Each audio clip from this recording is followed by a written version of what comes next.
आई। बाबा इसको काहू की नजर उतारना आता। हाँ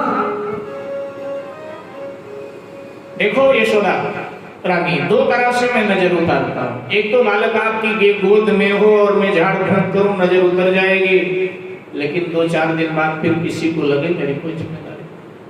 लेकिन दूसरा जो तरीका हमारा है वो निराला है।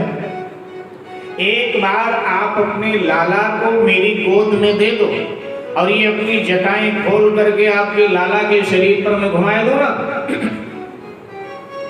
तो आपके लाला के जन्म जन्मांतर की नजर उतर जाएगी और फिर मेरी जिम्मेदारी आपके लाला को कभी किसी की नजर नहीं लगेगी, बल्कि आपके लाला की नजर ही सबको लगा करेगी।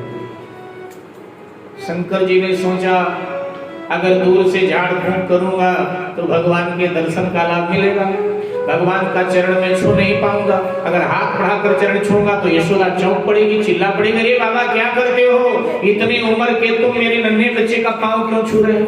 अगर मैंने कह दिया ये ईश्वर है तो भगवान का भेद खुल जाएगा, तो मैं क्यों खोलूं भेद।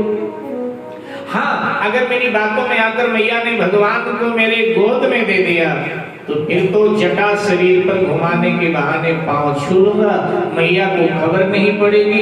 ये बात या तो भक्त समझेगा या भगवान समझे। यशोदा मैया डर तो रही थी, लेकिन फिर विचार किया साधु ते होई न कारज हानि।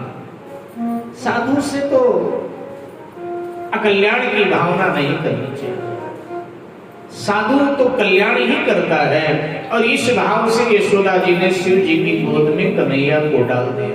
जैसे शिव जी की गोद में भगवान आए तो शिव जी अपने शरीर की अवस्था का भान भूल, बड़ी देर के बाद में उनको शरीर की अवस्था का भान हुआ तो शिव जी सावधान हुए कि अगर इस तरह मैं ध्यान में डूबूंगा तो मेरी पोल पट्टी भी खुलेगी और भगवान की भी खुलेगी।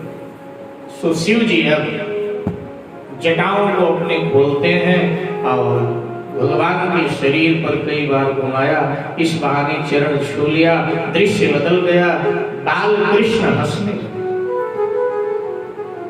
और शिव जी सिसकियां लेकर रोने लगे। माँ की गोद में भगवान को माँ ने कहा बाबा आंसू क्यों बहा रहे, ये नंद भवन है, मुंह मांगी दक्षिणा मिलेगी, आप दक्षिणा के लिए रो रहे हो तो मत रोइए, जो मांगोगे मिलेगी। बोले हम महात्मा हैं, दक्षिणा वाले बाबा नहीं है, दक्षिणा के लिए नहीं रो रहे। तो आपके लाला की को अब किसी की नजर नहीं लगेगी, लेकिन इसकी नजर सबको लगेगी, सबसे पहले मुझे लग गई, और जिसको आपके लाला की नजर लगेगी उसे रोना ही पड़ेगा। हाँ, मीरा जी ने कहा ना कि लागी लागी सब कहे और लागी हो ये तो रो,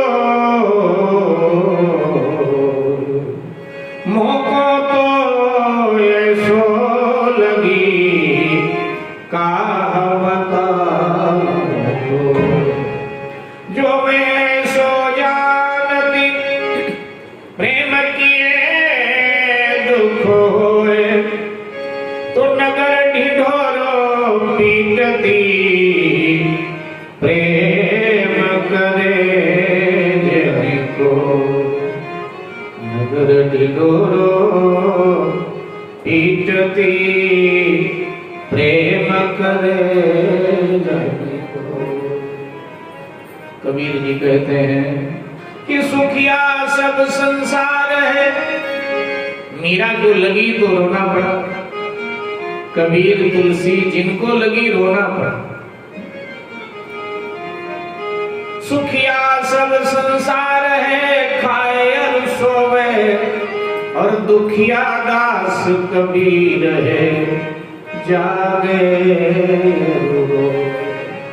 आधी रात निखंड की लोग पड़े सब सोए, और कबीर को चिंता यार की वो जागे। शाकिर वासवी तुझे महाराज कहते हैं, आशिक के दिल में कभी आराम नहीं होता, रोने के सिवा उसका कुछ काम नहीं होता, रोने के सिवा उसका कुछ काम नहीं होता। मेरे भाई बहन, लेकिन इस रोने में जमाने के 100 हंसने का आनंद है, हंसने का आनंद। मेरे भाई बहन, यशोदा जी ने कहा बाबा दक्षिणा तो लेना पड़ेगा, दिया, और व्यवहार में शिव जी ने लिया, और वहां से निकल कर जब बाहर आए तो जो याचक मण थे उनको दे दिया, और ये दिव्य स्वरूप हृदय में संजो करके भूत भावन अखंडानंद भगवान शंकर कैलाश पर आकर समाधिस्थ हो गए। मेरे घर में उधर